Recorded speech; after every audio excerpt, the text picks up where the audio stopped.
Hello, Gaudi class. For today's history lesson, we're going to find out what was important about the Apollo 11 mission. So in the last few lessons, we've been looking at space and what happened. We looked at first people in space, the first man in space, the Russian cosmonaut Yuri Gagarin, and we looked at the first woman in space, again, Russian cosmonaut Valentina Tereshkova. Today, we're going to be looking at an American mission that changed the history of space travel.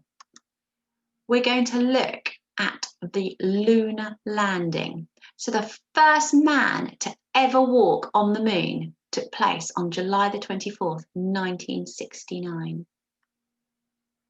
So what you need to do is you need to watch this video, and the link is in below this one. You can either pause the video here and watch that one and then come back, or you can watch this one at the end when you finish watching me. But it's a video of the real life video of the first ever lunar landing. So what happened was that the Apollo 11 took off from Cape Canaveral in America on the 20th of July, and 4 days later it arrived on the moon. Now there were 3 men on board this mission. You had Neil Armstrong, Buzz Aldrin and Michael Collins. Unfortunately, Michael Collins never got to walk on the moon because he had to man the space module that would actually help them get back to Earth. But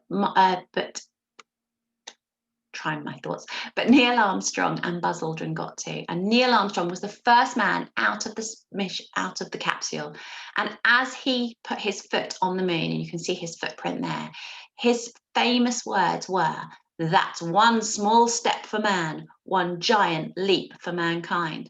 Because if you think about it, he was just coming down a ladder. It's not very difficult. You can step down the stairs. That's an easy step for you to make as a human being. So for man, that was just one small step. But it was massive because it was the first time ever in the history of the world that anyone had stood on the moon. So for them to fly to the moon, they had to go 384,000 kilometers.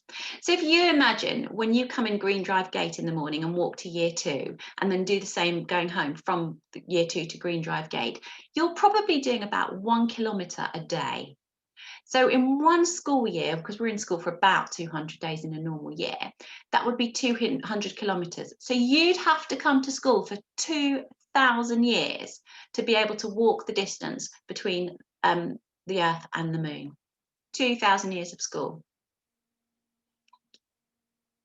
So the Earth is 4 times bigger than the moon. So the moon is quite small compared to the Earth. It's not small, but compared to the Earth. So if you imagine this circle has been cut into quarters, you take one of those colours. Should we do blue?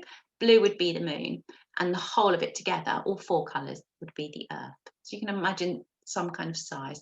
I'm going to be honest with you and tell you I can't imagine that, because I don't know in my head exactly how big the Earth is. I see pictures, but I can imagine when you look at Earth from space that if you shrunk it down so it was 1/4 of the size, that would be the size of the moon. So this evening, when it's dark, and hopefully it's night, it's been quite clear the last few nights, you could go outside and have a look at the moon in the sky. And you can try to imagine what Neil felt like when he made that first step onto the moon. I mean, that's huge. He did something that no one had ever done before. So can you imagine what he would feel like and what he'd be thinking, what you would feel like if it had been you and what you would be thinking?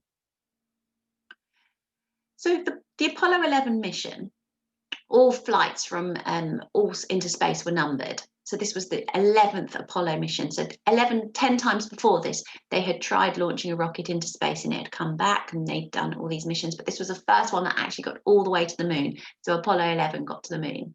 So it's helped scientists to understand the moon much better, because what they did was they collected rocks from the moon. I'm going to go back forward and then come back again. So they collected rocks from the moon to bring back for scientific testing. And from those rocks, scientists have discovered that the moon's surface is solid, so that means it's hard, and it has settled dust on top of it. It's made from rock, and the distance between the moon and the Earth, like we said, was 384,400 kilometers, and the moon is 4.5 billion years old. So this is Samuel Lawrence, and he's a NASA scientist. And he said, what the Apollo program did was convert the moon from an object of fascination to a place we could explore. So it changed the moon from just being a lump in the sky that we used to think about and wonder about to somewhere we could actually explore. So I showed you this piece of moon rock before. So this is what they collected from the moon to help with them understanding what the moon was like. So what I want you to think about, and you don't have to do any writing, I just want you to think about for the moment, what if no one had ever set foot on the moon? How could we have discovered what we know about it? And how do you think learning about the moon has helped scientists? So what I'd like you to do is just pause for a moment and turn to your partner. I've got a new partner today. I've got a Lego spaceman to be my partner. So I hope his ears aren't too sensitive. And I'd just like you to talk to your partner about these questions.